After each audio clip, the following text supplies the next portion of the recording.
आज सण आहे, आपण सगळे एकत्र जेऊयात ना. Okay fine, I am sorry.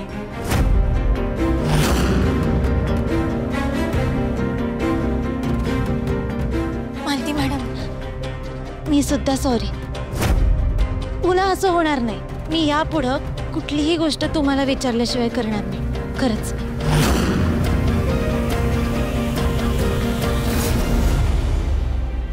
हे शेवटचं. इथून पुढे करणं तर दूरच, कुठलीही गोष्ट करायचा विचारही करायचा नाही.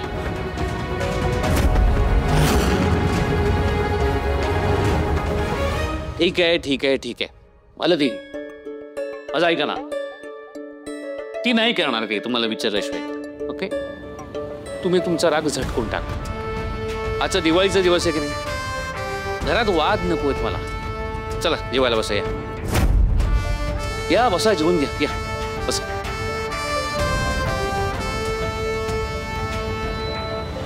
मी भरवतो तुम्हाला. त्याची काही गरज नाही, राहू दे, तुम्ही बसा. गरज नाही म्हणजे कसं काय? नवऱ्याने बायकोची सेवा करायला हवी का नको?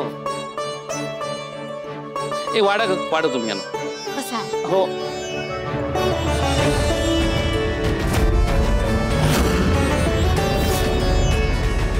आता हा नवऱ्याच्या प्रेमाचा घास.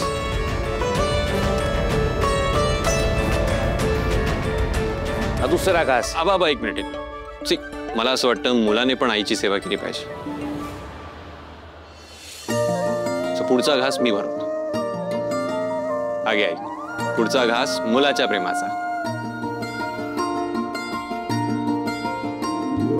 मम्मा, अगं मी पण तुला भरवलं असतं, पण काय ना, माझा हात तुझ्यापर्यंत नाही पोहोचणार. हे बघ, तुम्ही एक काम करते, तुझ्या वाटणीचं मीच खाते. तू खाल्लं काय, मी खाल्लं काय, तेव्हाच ना. कधीतरी मम्माचा विचार कर.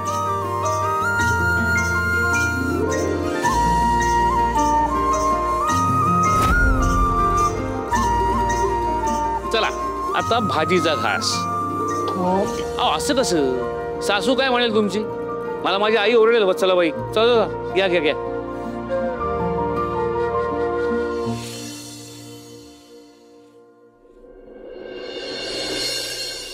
ए गोट्या, अरे आवर लवकर लवकर. त्या कपाटाच्या तिथली पण साफसफाई करायची बघ. अहो बुवा, काय घाई लावली?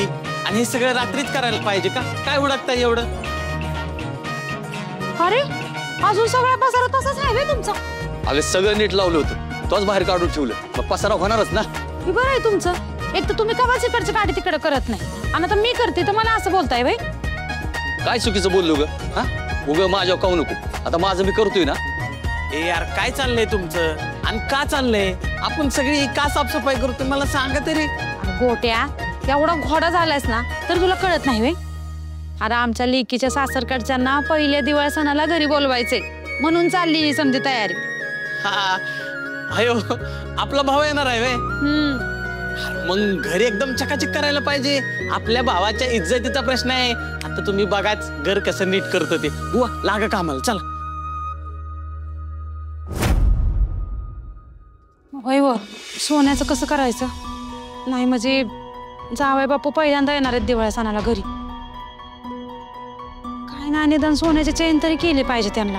सोन्याची नाहीतर काय? सोन्याची नाहीतर काय चांदीची चेन करताय का काय जावई बापूंला? अगं ती तरी परवडणार आहे का आता? हो पण केलंच पाहिजे ना काय तर. एक तर लग्नात सगळा खर्च त्यांनीच केलाय, आणि आता आपण दिवाळी सणाला जावई बापूंना साधी सोन्याची चेन बी नाही केली तर लोक तोंडात चेन घालतील आपल्या. अगं पण त्यासाठी पैसे कुठं आणायचं? मी काय म्हणते, आपण राणीसाठी लग्नात दागिनं केलं होतं, ते तर घातलंच नाहीत तिला. मग ते मोडून जावई बापूंना चेन करूया की त्याची. मी काय म्हणतोय, आपण ही जी सगळी साफसफाई करतोय आणि त्यांना दिवाळीसाठी इकडे यायचंय, त्यांना माहित आहे का? काय बुवा, दिलं का आमंत्रण? होय व, दिलंय ना आमंत्रण.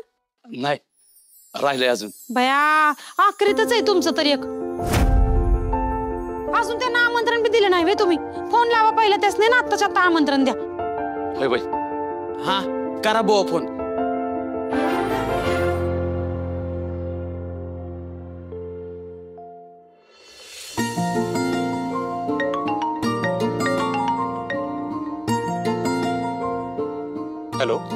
नमस्कार जावई बाप्पू, दिवाळीच्या हार्दिक शुभेच्छा.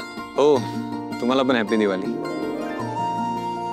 त्याचं काय आहे, लग्नानंतरची तुमची पहिली दिवाळी आहे ना, त्यासाठी तुम्हाला दिवाळीला बोलवायसाठी फोन केला होता. याल ना तुम्ही? हो ऑफकोर्स, येऊ ना. आबा आहेत का? हो आहेत ना, देतो त्यांच्याकडे.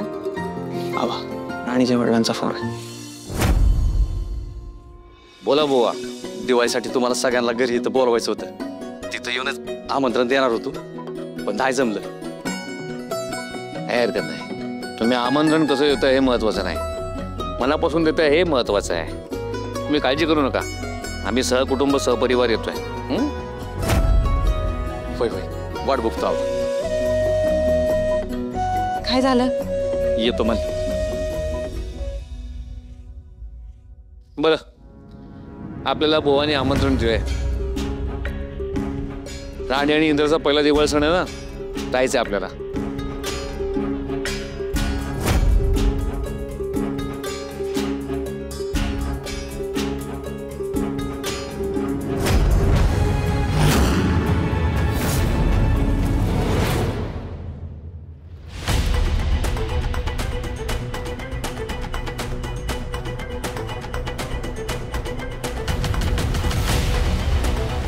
राणीच्या रूपानं तुझ्या आयुष्यात असं असं सोनं आलंय. सांभाळ तिला, जप तिला, इतकं प्रेम करणार की तुझ्यावरती दुपटीनं प्रेम करेल.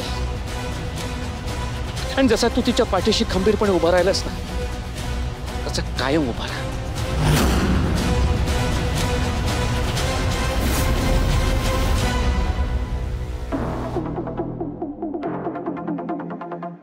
आई, काय झालं? कसला विचार करताय? काय होणार आहे? बघितलं नाहीस का तू? नाही, यांना तर त्या राणीचा पुळका होताच ग, पण आता माझा इंद्राही तिची हजी करायला लागलाय. सरळ मला म्हणतो मी सांगितलं म्हणून. आई, हे तर होणारच होतं की राणी किती लबाड आहे हे माहिती आहे ना आपल्याला, पण इंदिरा भाऊजी किती भोळे आहेत. तिनं आबांना तर गुंडाळलंच आहे, आता इंदिरा भाऊजींना स्वतःच्या बाजूने वळवतीये. तुम्ही नाही म्हणाला होतात ना, तरी सुद्धा इंदिरा भाऊजींनी तिला कसं उचलून घरामध्ये आणलं हे बघितलं ना तुम्ही. तुम्हाला काय वाटतं आई, इंदिरा भाऊजी असं वागतील का? कधीतरी तुमच्याशी ते असं वागलेत का? हे सगळं डोकं त्या राणीचं आहे. मला तर वाटतंय ती इंदिरा भाऊजींना तुमच्यापासून दूर नेण्याचा प्रयत्न करतेय. एवढं सोपं नाही येते.